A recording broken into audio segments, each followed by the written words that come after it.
My name is Timothy Hunter, and I'm from Brownsville, Brooklyn.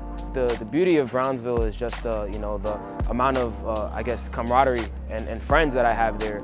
A lot of us kind of grew up playing basketball together, biking together, doing a lot of things.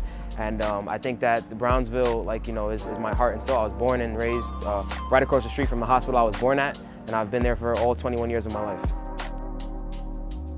I graduated from the City University of New York, specifically New York City College of Technology, a couple months ago, back in June. So I'm really happy about that, even though we didn't have a in-person graduation because of COVID.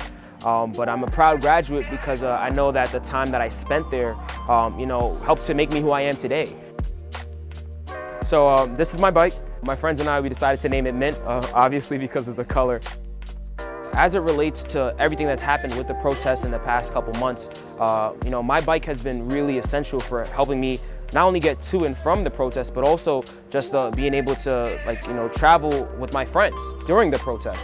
I mean, we basically protest with our bikes. At any given time, you would have a protest where there's, let's say, hundreds or maybe even thousands of bikers. We've had a couple of just bike-only protests through the city that have been really just crucial in making sure we're driving home the message of Black lives really mattering, because they do matter. And I think that it's important that everyone's highlighting that and making sure that that message is coming across in the most concise way possible.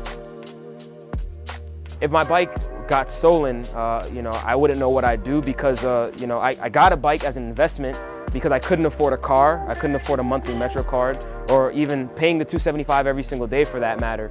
So I wouldn't know what I'd do if I got my bike stolen.